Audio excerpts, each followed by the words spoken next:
So friends, इस video के अंदर अपन क्या समझ लेते हैं, डॉट नेट फ्रेमवर्क कंपोनेंट्स। मतलब डॉट नेट के फ्रेमवर्क के कंपोनेंट्स क्या क्या होते हैं वो समझ लेते हैं।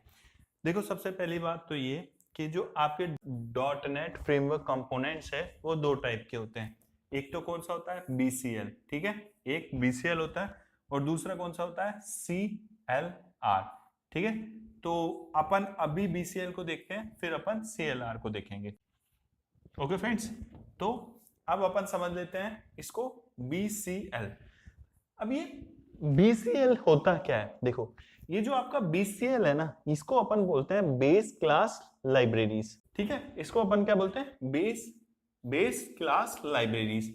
ये क्या होती है, ये set of dot net libraries होती है, ठीक है। ये क्या होती है, बीसीएल बेस क्लास लाइब्रेरीज क्या होती है, ये आपके set of dot net libraries होती है जो कि स्टोर करती है किसको, pre defined pre built classes और फंक्शंस को, है ना। जो पहले से बनी हुई क्लासेस है और फंक्शंस है उसको कौन स्टोर करके रखता है, उसको डॉट नेट लाइब्रेरी स्टोर करके रखती है, ठीक है, बीसीएल। अब दूसरे नंबर पे इस बीसीएल को कौन प्रोवाइड करवाया, माइक्रोसॉफ्ट प्रोवाइड करवाया, ठीक है, as part of the dot net framework और डॉट नेट रन टाइम, ठीक है। दो चीज हो गई। तीसरी चीज और बीसीएल के बारे में, ये जो बीसीएल है बेस क्लास लाइब्रेरी है, ठीक है। ये बेस क्लास लाइब्रेरी स्टोर किस में होती है, ये होती है आपकी स्टोर डॉट डीएलएल फाइल्स के अंदर स्टोर होती है। ओके फ्रेंड्स, अब आप बोलोगे सर ये डॉट डीएलएल फाइल्स के कुछ एग्जांपल दो, हमारे को समझ में नहीं आया। तो देखो, अब अपन इस डॉट डीएलएल फाइल को एग्जांपल के थ्रू समझने की कोशिश करते हैं। देखो, ये एग्जांपल है, ये यहां पर आपकी क्या है, ये यहां पर आपकी डीएलएल फाइल नेम है और यहां पर क्या है, व्हाट इज कंटेन्स, ठीक है। अब ये जो system dot console dot DLL file है ना, ये क्या कंटेन करती है, ये code for console dot right line method, ये है ना, ये console dot right line method, ये आपका system dot console dot DLL file के अंदर होता है, ठीक है। अब ये जो आपका है ना, system dot net dot HTTP dot DLL, ये एचटीटीपी रिक्वेस्ट को क्या करता है, कंटेन करके रखता है, ठीक है। तो इसके लिए तो लाइब्रेरी क्या हो गई, ये हो गई कौन सी, system dot net dot HTTP dot DLL. और इसके लिए कंसोल डॉट राइट, ये ना कंसोल डॉट राइट लाइन, इसके लिए लाइब्रेरी कौन सी हो गई, इसके लिए लाइब्रेरी हो गई ये system dot console dot DLL. Okay friends, तो ऐसे करके आपका ये बीसीएल हो गया। सो फ्रेंड्स, अपन अब FCL समझ लेते हैं। ये FCL क्या होता है, FCL का मतलब होता है फ्रेमवर्क क्लास लाइब्रेरी। अब ये क्या होता है, फ्रेमवर्क क्लास लाइब्रेरी है ना, a broad library that contains BCL and other libraries like web और डेटा। आप बोलोगे सर नहीं समझ में आया, और ढंग से समझाओ। तो आप इन सिंबल समझने की कोशिश करना। जो ये FCL है, FCL का मतलब क्या होता है, फ्रेमवर्क क्लास लाइब्रेरी, है ना। ये आपकी FCL तो कुछ देखो, ये FCL तो आपकी यहाँ पे ही हो गई, ये आपकी क्या है, FCL है, ठीक है। ये भी एक लाइब्रेरी होती है मगर वो BCL से ज्यादा ब्रॉड होती है, ठीक है। तो ये FCL तो ये आपकी लाइब्रेरीज हो गई। इस FCL के अंदर ही आपके ये जो BCL है वो आता है, ठीक है, ये BCL आता है। तो कुछ इस टाइप से समझना आप FCL को, ठीक है, फ्रेमवर्क क्लास लाइब्रेरी। ये छोटा सा था टॉपिक जो अपन को समझाना था, आपको समझ में आ गया होगा। सो फ्रेंड्स, अपन BCL बेस क्लास लाइब्रेरी और FCL मतलब फ्रेमवर्क क्लास लाइब्रेरी ये पढ़ चुके हैं। ओके फ्रेंड्स, तो जब अपन ने BCL पढ़ लिया तो अपन को दो चीजों के बारे में और क्लियरिटी होनी चाहिए। एक तो किसके बारे में, डॉट डीएलएल फाइल के बारे में, और एक डॉट EXE फाइल के बारे में, ठीक है।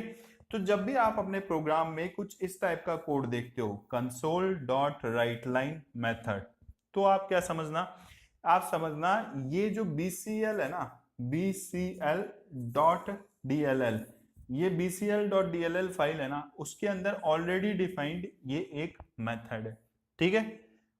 मतलब आप ऐसे भी बोल सकते हो, you are actually using a method define inside a bcl.dll, okay, bcl.dll file. Okay friends, और अब इसके बारे में देख लेते हैं। .exe क्या होता है? ये एक रनेबल फाइल होती है ना? क्या होती है? एक रनेबल फाइल होती है, या फिर आप बोल सकते हो ये एक कंपाइल्ड फाइल होती है, या फिर आप बोल सकते हो it is an app. Okay okay friends. So friends, दूसरे नंबर पे अपन क्या देखने जा रहे हैं? दूसरे नंबर पे अपन देख लेते हैं CLR। किसको देख लेते हैं? CLR। अब ये CLR क्या होता है? Common language run time. CLR की फुल फॉर्म क्या होती है? Common language run time. अब जैसा कि मैंने आपको बताया था, जो ये CLR होता है ना, वो क्या होता है? ये .NET, ये जो आपकी .NET प्रोग्रामिंग लैंग्वेज होती है ना, इसका क्या होता है? इसका मैनेजर होता है। क्या होता है? मैनेजर होता है। ठीक है, ये इसका मैनेजर होता है CLR, इसका .NET प्रोग्रामिंग लैंग्वेज का। ठीक है, मैनेजर है। अब ये जो मैनेजर है, तो मैनेजर क्या काम करता है? मैनेजर मैनेज करने का काम करता है। और यहां पर क्या मैनेज करेगा? यहां पर कोड को मैनेज करेगा। ठीक है, तो CLR जो कि .NET का मैनेजर है, वो क्या करेगा? मैनेज करेगा। मैनेजेस किसको करेगा? मैनेज करेगा, कोड को मैनेज करेगा। और कब करेगा? एग्जीक्यूशन के टाइम करेगा। कब? एग्जीक्यूशन के टाइम करेगा। तो CLR क्या हो गया आपका? CLR आपके मैनेजेस करता है कोड के एग्जीक्यूशन को। ओके फ्रेंड्स, पहली बात तो आपकी ये हुई। दूसरी बात, जो आपका कोड का एग्जीक्यूशन है, उसमें मैनेज क्या क्या करेगा? तो उसके अंदर मैनेज करेगा, मेमोरी को मैनेज करेगा, मेमोरी मैनेजमेंट करेगा। मेमोरी मैनेजमेंट कैसे करेगा? जो खराब चीजें उसको निकालो, जो सही चीजें उसको रखो, मतलब गार्बेज कलेक्टर। ठीक है, और दूसरा क्या करेगा? एरर हैंडलिंग, मतलब एक्सेप्शंस आएंगे उसको हैंडल करेगा। तीसरे नंबर पे सिक्योरिटी। सिक्योरिटी कौन देगा? सिक्योरिटी भी तो देगा कोई। ठीक है, सिक्योरिटी। तो फोर्थ नंबर पे मल्टी थ्रेडिंग। मल्टी थ्रेडिंग को क्यों बोलते हो आप? ठीक है, तो ये सब चीजें कौन मैनेज कर रहा है? CLR। कौन? CLR। ठीक है, कॉमन लैंग्वेज रन टाइम। या फिर इन सिंपल, या फिर इन शॉर्ट समझो, तो जो आपका CLR होता है ना, ये CLR, ये क्या होता है? ये आपका as a translator plus manager का काम करता है। ठीक है, ट्रांसलेटर प्लस मैनेजर का काम कौन करता है? ये CLR। ओके फ्रेंड्स, अब ये जो CLR है ना, ये CLR आपके ट्रांसलेटर प्लस मैनेजर का तो काम कर दिया। इससे फायदा क्या होगा? फायदा भी तो बताओ सर। देखो, इससे फायदा ये होगा, जो आपका प्रोग्राम होगा, ठीक है, प्रोग्राम होगा, ये आपका जो प्रोग्राम होगा, वो किसी भी ऑपरेटिंग सिस्टम के अंदर स्मूथली रन हो सकता है। ठीक है, ये आपका फायदा होगा। अब अपन इसको डिटेल में समझ लेते हैं। ये तो मैंने ओवरव्यू दिया है आपको। .NET फ्रेमवर्क कंपोनेंट समझने जा रहे हैं। मतलब कि ये कि अपने .NET के प्रोग्राम को चलाने के लिए किन बेसिक चीज़ों की जरूरत पड़ती है। तो दो बेसिक चीज़ों की जरूरत पड़ेगी। कौन कौन सी? एक तो BCL मतलब बेस क्लास लाइब्रेरी, या फिर आप बोल सकते हो उसको FCL फ्रेमवर्क क्लास लाइब्रेरीज।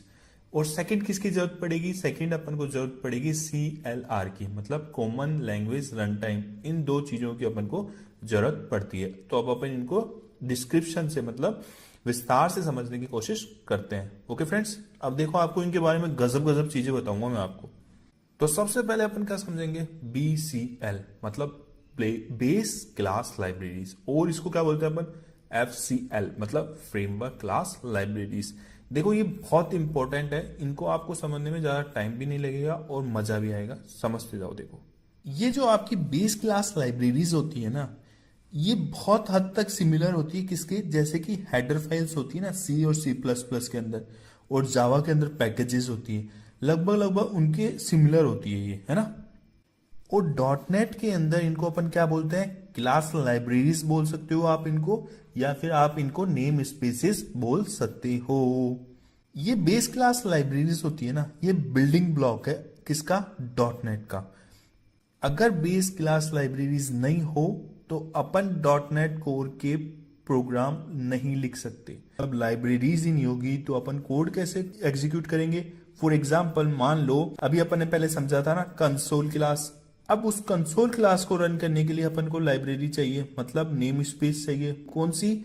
वो चाहिए अपन को यूजिंग सिस्टम, मतलब सिस्टम नेम स्पेस या फिर सिस्टम नाम की लाइब्रेरी चाहिए। तब जाके आपका कंसोल क्लास काम करेगा। समझ गए ना? तो ये एक एग्जाम्पल था आपको समझाने के लिए। DLL, dynamic link library. इसके अंदर देखो, डी का मतलब क्या होता है, डायनामिक का मतलब क्या होता है, रन टाइम, लिंक का मतलब एडिट, और एल का मतलब लाइब्रेरी। ओके, मतलब DLL की हेल्प से अपन लाइब्रेरीज ऐड करते हैं। Okay, DLL file main file नहीं है, याद रखना। ओके, ये अपने आप रन नहीं हो सकती, है ना, इंडिविजुअली रन नहीं हो सकती। मेनली क्या होता है, DLL फाइल है ना, ये आपकी सपोर्टिव फाइल है। किसकी सपोर्टिव फाइल है, .exe की। ओके, देखो मेनली जब अपन किसी एप्लीकेशन को रन करते हैं ना, तो एप्लीकेशन को रन करने के लिए कुछ लाइब्रेरीज की जरूरत होती है। वो लाइब्रेरीज कौन प्रोवाइड कराता है, DLL प्रोवाइड कराता है। तो इन सब बातों से आपको एक चीज तो समझ में आ गई होगी कि विदाउट बेस क्लास लाइब्रेरीज, और वी से फ्रेमवर्क क्लास लाइब्रेरीज, मतलब BCL और FCL के बिना प्रोग्राम रन नहीं हो सकता, है ना। अपन अपने कोड को कंप्लीट नहीं कर सकते, ये आपको समझ में आ गया होगा। तो अब अपन क्या पढ़ने जा रहे हैं, अब अपन CLR मतलब कॉमन लैंग्वेज रन टाइम पढ़ने जा रहे हैं। अब ये जो CLR होता है ना, ये 4 टाइप्स के होते हैं। फर्स्ट क्या होगा, CLS common language specification. Second क्या होगा, CTS common type system. Third क्या होगा, गार्बेज कलेक्टर। और फोर्थ क्या होगा, JIT मतलब just in time. Okay friends, अब आपको इनके बारे में भी गजब तरीके से पढ़ाता हूं ताकि आपको एक बार में समझ में आ जाए। अब देखो, सबसे पहली बात तो ये आती है कि CLR को पढ़ने की रिक्वायरमेंट क्यों पड़ी। क्योंकि अपने प्रोग्राम को एग्जीक्यूट करने के लिए कॉमन लैंग्वेज रन टाइम की जरूरत पड़ी, मतलब CLR की रिक्वायरमेंट पड़ी एग्जीक्यूट करने के लिए। ओके गाइस, अपने प्रोग्राम को एग्जीक्यूट करने के लिए CLR common language run time की जरूरत पड़ी। अब जो .NET है ना, वो सपोर्ट करती है बहुत सारी की लैंग्वेजेस को, like C#, F#, J#, C++.NET। तो इन बहुत सारी की लैंग्वेजेस को .NET सपोर्ट करती है। अगर कोड डिफरेंट डिफरेंट लैंग्वेजेस में लिखा जाएगा, है ना, तो उस कोड को रन टाइम इन्वायरमेंट प्रोवाइड कराने के लिए कौन रेस्पॉन्सिबल होगा, CLR रेस्पॉन्सिबल होगा। ओके, अब इस CLR को 4 टाइप्स में कैटेगराइज किया गया है, वो आपको मैंने बता दिया, CLS, CTS, GC और JIT। अब अपन क्या समझेंगे, अपन समझेंगे कि CLR काम कैसे करता है। मतलब ये जो 4 अपने सामने कंपोनेंट्स आए ना, ये कब असाइंड होते हैं, कब यूज में आते हैं, ये समझेंगे। तो जब अपन प्रोग्राम को एग्जीक्यूट करते हैं ना, तो CLR की मदद से CLR इन 4 सब कंपोनेंट को असाइन करता है। कौन से 4 component, common language specification CLS, CTS common type system, garbage collector और just in time compiler. Okay, तो अगर इन कंपोनेंट्स में से कोई भी एक प्रॉपरली काम नहीं करता है तो आपका प्रोग्राम नहीं चलेगा। तो अब अपन क्या समझने जा रहे हैं, अब अपन CLS मतलब कॉमन लैंग्वेज स्पेसिफिकेशन, सबसे पहले वाला पॉइंट समझने जा रहे हैं। अब जो कोड अपने पास एग्जीक्यूशन के लिए आता है किसके अंदर, CLR के अंदर, वो सबसे पहले किस में जाता है, CLS के पास में जाता है। अब ये CLS रेस्पॉन्सिबल होता है कि इस कोड को अपन कन्वर्ट करें रेस्पेक्टिव लैंग्वेज कोड के अंदर, मतलब CLR के अंडरस्टैंडेबल फॉर्मेट के अंदर अपन इसको चेंज करें। क्यों ऐसा क्यों करता है ये CLS, क्योंकि हर एक प्रोग्रामिंग लैंग्वेजेस के अपने रूल्स रेगुलेशंस होते हैं, है ना। तो अब इसके जो किसके, CLR के अपने रूल रेगुलेशंस के अंदर बदलने के लिए CLS इसको CLR के अंडरस्टैंडेबल फॉर्मेट में कन्वर्ट करता है। TS के पास में गया, मतलब कॉमन टाइप सिस्टम के पास में गया।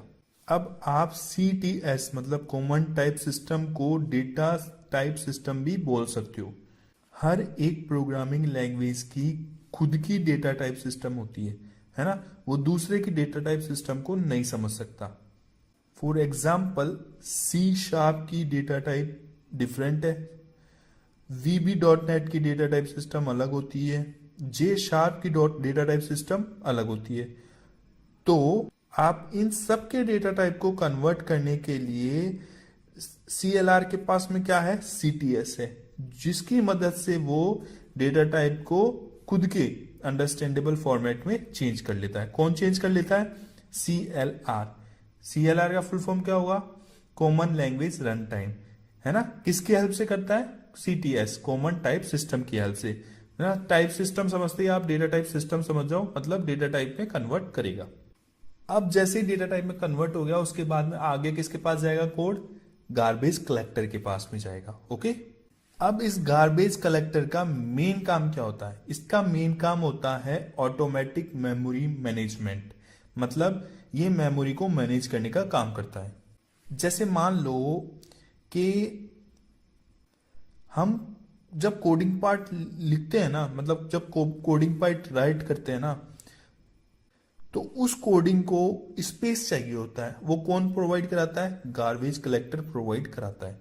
तो एज ए प्रोग्रामर अपन को, मतलब प्रोग्रामर को प्रोवाइड करानी होती है मेमोरी, बट आजकल क्या होता है, गार्बेज कलेक्टर की मदद से ये काम अपने आप ऑटोमेटिकली हो जाता है। ओके, अब देखो, गार्बेज कलेक्टर मेमोरी भी गार्बेज कलेक्टर अलॉट करता है, और जो ऑब्जेक्ट आइडल हो चुके हैं, मतलब काम में नहीं आ रहे हैं, यूजफुल नहीं है, उनको भी डिस्ट्रॉय कौन करता है? गार्बेज कलेक्टर करता है। तो ये मेमोरी क्लीनअप एक्टिविटीज भी कौन करता है? गार्बेज कलेक्टर करता है। और मेमोरी अलोकेशन प्रोसेस भी कौन करता है? गार्बेज कलेक्टर के द्वारा ही होता है ना। तो गार्बेज कलेक्टर ने मेमोरी स्पेस भी गार्बेज कलेक्टर प्रोवाइड कराता है, और जो ऑब्जेक्ट यूजफुल नहीं है उन्हें डिस्ट्रॉय भी गार्बेज कलेक्टर करता है। तो अपन आगे क्या होगा, जैसे मेमोरी स्पेस अपन को प्रोवाइड करा दिया गार्बेज कलेक्टर ने, अब आगे कोड कहां जाएगा? जिट के पास जाएगा, मतलब जस्ट इन टाइम कंपाइलर के पास में जाएगा। तो जिट कंपाइलर के अंदर आपका कोड सेकंड टाइम प्रोसेस हो रहा है ना। .NET प्रोग्राम एग्जीक्यूशन हमेशा जिट कंपाइलर से ही एसोसिएटेड होती है। जिट कंपाइलर क्या करता है? फाइनल एग्जीक्यूशन के बाद में जो कोड होता है उसे CLR को दे देता है। ओके फ्रेंड्स, तो अगर अपन ये जो समझा है इसका कंक्लूजन निकालें, तो अपन ने दो चीज समझी है .NET फ्रेमवर्क कंपोनेंट्स के अंदर। पहला BCL, मतलब बेस क्लास लाइब्रेरी, जिसको आप फ्रेमवर्क क्लास लाइब्रेरी भी बोल सकते हो।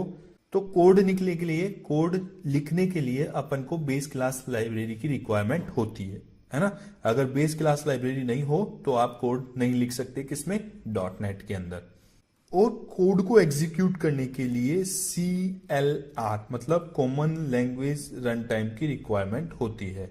अगर CLR आपके .NET में नहीं है तो आपका प्रोग्राम एग्जीक्यूट नहीं होगा। ओके फ्रेंड्स, तो ये बेसिक चीज थी, मतलब .NET काम कैसे करता है, .NET के प्रोग्राम काम कैसे करते हैं, ये आपको पता होना चाहिए। Okay friends.